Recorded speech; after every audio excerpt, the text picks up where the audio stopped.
Sorotan lain, saudara, dalam rekonstruksi kasus penganiayaan berat berencana, Mario Dandi terlihat sesekali menangis. Berbeda jika dibanding ekspresi saat ditetapkan sebagai tersangka, di mana Mario terlihat tegar dan menatap ke depan. Ekspresi Mario Dandi Satrio berubah saat menjalani rekonstruksi kasus penganiayaan berat berencana.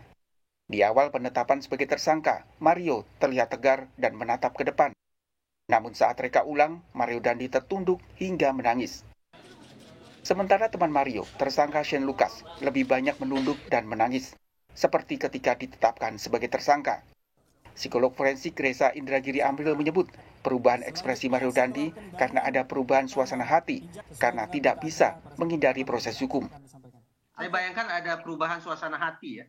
Yang tadi saya katakan awalnya barangkali karena merasa di atas angin, jadi relatif gampang bagi dia untuk menatap ke depan, seolah-olah dia siap untuk menghadapi situasi, akan bisa menaklukkan otoritas penegakan hukum, akan bisa lolos dari jerat hukum, tapi kemudian berbalik arah 180 derajat, sekarang tidak lagi merasa di atas angin, tapi sudah jatuh tertimpa tangga, sudah kemudian kena sanksi deras dari warganet yang tidak bisa dielakkan, tampaknya sebentar lagi juga dia akan masuk dalam proses hukum yang juga sama sekali tidak bisa dia hindari.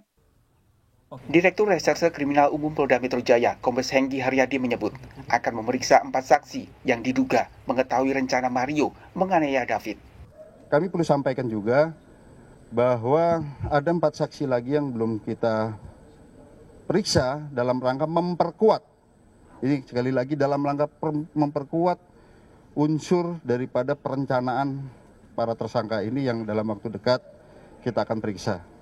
Sebagai contoh, maksud kami di sini bahwa sebelum terjadinya tindak pidana ini ternyata tersangka MDS ini menghubungi beberapa orang dan memberitahukan akan melakukan tindakan pidana yang terjadi. Sementara itu, kuasa hukum keluarga David mengatakan polisi sudah tepat menerapkan sangkaan penganiayaan berat berencana kepada tersangka Mario. Kalau mulai dari kejadian, mulai dari kesaksian, mulai dari bukti-bukti yang ada dengan rekonstruksi kemarin, bagi kami apa yang sudah disangkakan sesuai pasal itu kepada pelaku itu sudah sesuai dengan analisa yang kuat dilakukan oleh penyidik.